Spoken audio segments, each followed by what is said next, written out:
Hello મિત્રો, કેમ છો? જય શ્રી કૃષ્ણ. આજે હું આવી છું લીમડા લાઈન.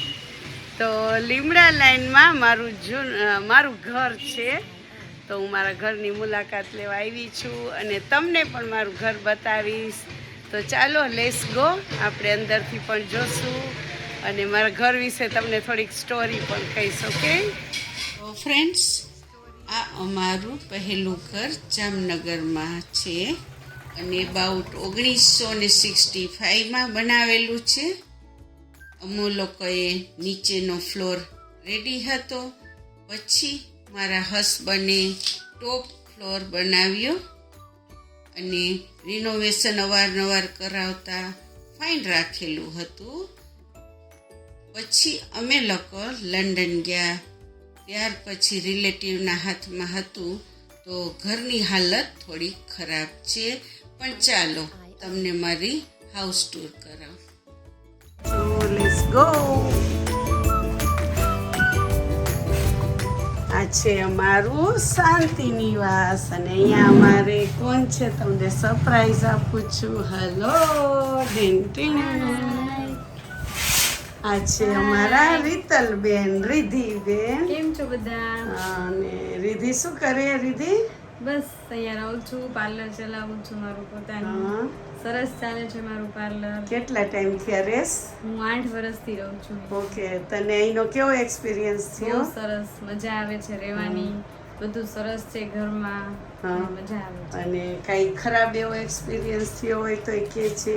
ના, કાંઈ નથી ખરાબ. અહીંયા મેં ઘણી બધી પ્રગતિ કરી છે મારી પોતાની. હવે હું મારા ઘરે જઈશ રહેવા માટે. હવે એને ઘર લીધું છે તો ઈ પણ એના ઘરે મૂવ થવાની છે. અને ખાસ યાદી એની ઈ છે કે આ ઘરમાં એને કાનુડાનો જન્મ થયો છે. અને ફ્રેન્ડ્સ, આ એનું બ્યુટી પાર્લર છે. તમે જોઈ શકો છો કેટલું ફાઇન છે, ટાઈડી અને ક્લીન. અને રિધિને મેં દીકરી કરી છે. અને અમારો આજે લગભગ અબાઉટ 20 વર્ષ થયા અમારો મા દીકરીનો સંબંધ છે. અને હું પણ પાર્લર ચલાવતી હતી, લંડનમાં કરતી ને અહીંયા કરતી. મેં પણ અહીંયા જ આ જ ઘરમાં આંટી પાસેથી ટ્રેનિંગ લીધેલી છે પાર્લરની. અને અમે ઘણા બધા સ્ટુડન્ટ ભેગા થઈને શીખતા હતા. એમાંથી મેં સ્ટાર્ટ કર્યું છે પાર્લર. અને કેટલા વર્ષ થયા તે પાર્લર ચાલુ કર્યું છે ને? 2008. અને એક્સાઇટેડ કે આપણે ઘરનો ખર્ચો કાઢવામાં કેટલી હેલ્પ થાય. બહારનું કામ કરી શકો અને ઘરનું કરી શકો, છોકરાઓને સંભાળી શકો. પાર્લર તો એક ઇમ્પોર્ટન્ટ ઇન્કમ છે હે ને. અને એમ છતાંય ફ્રેન્ડ્સ, એ રિધિબેન આપણા જો આ બધું છે ને રેન્ટ ઉપર પણ આપે છે. ચણિયા ચોળી, સાડી, લગભગ વધારે પડતા દાંડિયા રાસના ચણિયા ચોળી એવું બધું છે ને રિધિ. અને ફાઇન રીતે હેન્ડલિંગ કર્યું છે ને એનું પાર્લર. અને નવી સિસ્ટમમાં બધું શીખેલી છે. અપડેટ કરવું, હું જે શીખી હતી એનાથી મારાથી 20% આગળ છે. પણ મેં હવે ગીવ અપ કર્યું છે, મૂક્યું છે. તો એ નવી ટેકનોલોજીમાં બધું સ્પા, અને મને તો એ માટે કંઈ ખબર નથી. પરમેનન્ટ હેર સ્પા ને બધું ફાઇન રીતે કરે. અને ફ્રેન્ડ્સ, આના પછી રિધિબેન નવા ઘરે જવાના છે. તો નવા ઘર માટે પણ આપણા દિલથી ને અંતરથી આશીર્વાદ દઈએ છીએ કે રિધિબેન ખૂબ સુખી રહે. અને એ પણ તમે ફ્રેન્ડ સમજો કે અહીંયા જ છે બાજુમાં, જ્યાં એનું પાર્લર છે ત્યાંથી ખૂણો જ વળવાનો છે, દૂર નથી. આપણે દિલમાં જ રાખવાની છે ને દૂર નથી કાઢવાની. તો ચાલો હવે આપણે ઉપર જાશું, તમને મારું હાઉસ બતાવું. અને એ બધું લેડીઝની ગ્લોસરી બધું રાખે છે. 2 હસબન્ડ વાઈફ બહુ મહેનતું છે. બસ ભગવાન એ લોકોને સાજા નરવા રાખીએ. અને આ અમારા દાદા છે, ઓલા રિધિબેનના સાસુ છે. ફ્રેન્ડ્સ, તમને કોઈને જોઈએ કુર્તી, નાઇટ ડ્રેસ, ચાંદલા, બોડિયા, buckle, purse, A to Z. અને આ છે અમારું કિચન.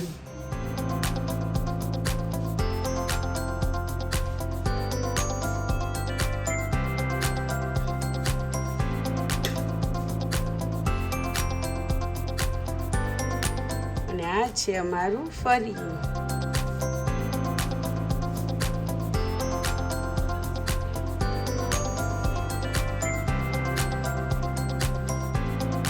અહીંયા પણ ગેટ છે, ડેલી કહેવાય, અને નીચે પણ ટોયલેટ ને બાથરૂમ પણ છે.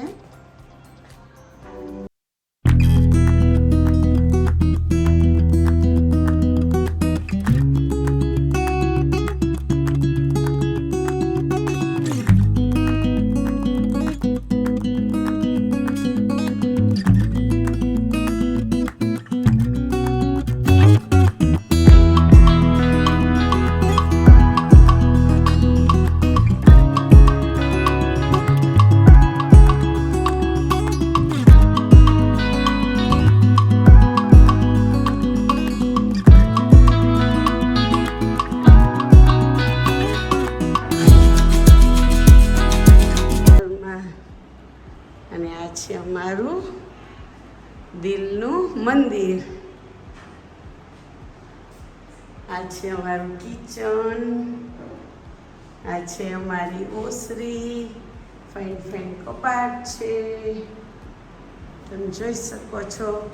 આજ 20 વર્ષથી આ બંધ છે. જે દિવસની હું લંડન ગઈ તે દિવસથી મેં મારું ઘર બંધ કર્યું છે. આ પણ મને મૂકવામાં બહુ જ તકલીફ થઈ હતી. આ મારો રૂમ છે, બેડરૂમ હતો મારો,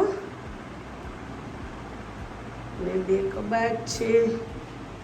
અને તમે જોઈ શકો છો હજી પણ અમારી યાદી, અમારી મેમરી અહીંયા છે. મારું ફેમિલી, 2 મારા દીકરા ને મારી દીકરી, આ મારું ફેમિલી છે.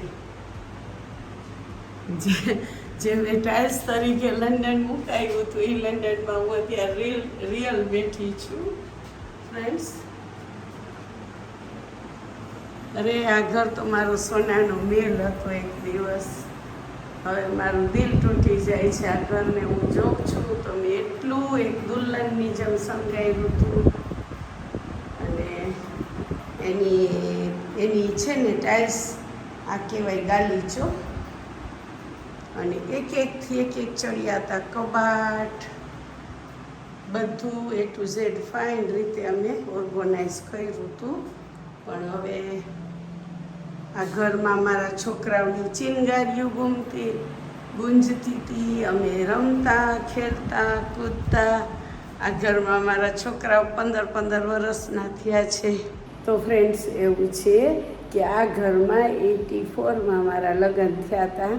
અને હું લગ્ન કરીને આવી. હું 22 વર્ષ આ ઘરમાં રહી.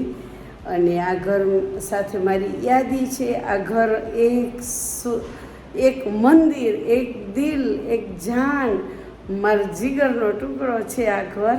અને મેં એટલું ફાઇન રીતે એને શણગાર્યું હતું, ડેકોરેટ કર્યું. જ્યારે હું મેરેજ કરીને આવી ત્યારે એટલું બધું કંઈ સારું નહોતું.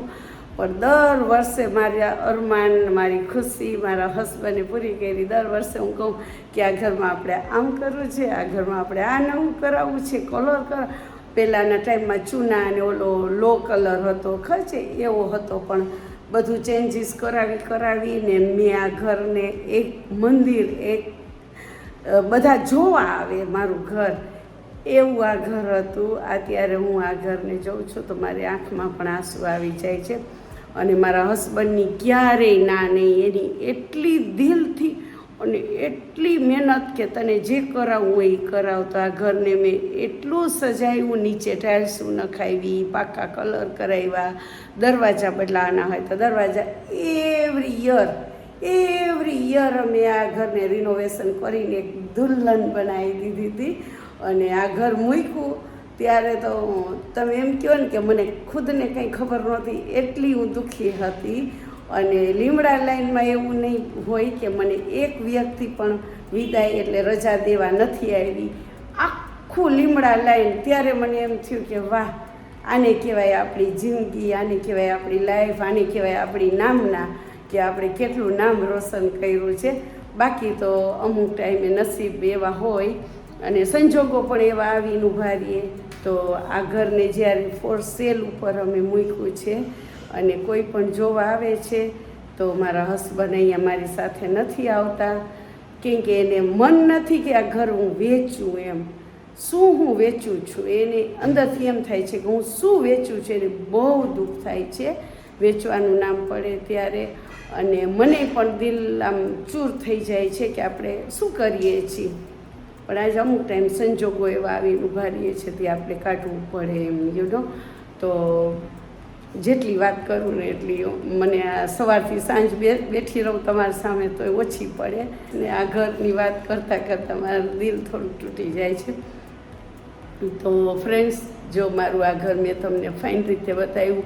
ઉપર હજી ટેરસ છે, લોખંડની ગ્રીલ પણ કરાવી, કેમ કે મારા છોકરા પડીને ન જાય, ડોકા ના કાઢે. બાલ્કની છે, આખો બાલ્કનીનો રવેશ છે, તો લોખંડની ગ્રીલ પણ એને ફાઇન રીતે કરાવી. એક વસ્તુ એમ કહો ને દિલથી ન ખર્ચા સામું કોઈ દિવસ જોવે કે આનો આટલો ખર્ચો થઈ ગયો, આટલો થઈ ગયો, એવી રીતે ફાઇન ઓર્ગેનાઇઝ આ ઘરનું કર્યું હતું. પણ હવે ચાલો આપણે જતું બહુ કર્યું છે, બહુ જ જતું કર્યું છે, અને હજી પણ આપણે જતું કરીએ છીએ. આજે મારા હસબન્ડને હું ધરાર ઉપર લઈ આવી છું આ ઘર માટે, કે ચાલો તમે જુઓ આ ઘરને થોડીક વાર, અને અમે આવીએ ત્યારે થોડીક વાર તમે શાંતિથી ઊભા રહીને આ ઘરની યાદી બધી યાદ કરીએ કે કેવી આ ઘરની લાઈફ હતી ને આજે શું આ ઘરને આવીને ઊભું રહ્યું છે. અને છેલ્લા 2 વર્ષથી અમે આ ઘર ખોલ્યું પણ નહોતું, કેમ કે નકર તો હું દર વર્ષે સાફ પણ કરાવતી હોઉં છું, પણ હવે છેલ્લા 2 વર્ષથી આ અમારું મન તૂટી જાય છે, ખોલીએ ને તો અમારું દિલ તૂટી જાય છે, એટલે અમે ખોલવા નહોતા માગતા. તો ફ્રેન્ડ્સ, મેં થોડીક લાઈફ મારી તમારી સાથે શેર કરી છે, પર્સનલ લાઈફ શેર કરી છે. તો તમને જો મારો વિડીયો ગમે તો લાઈક, શેર અને don't forget to subscribe. By.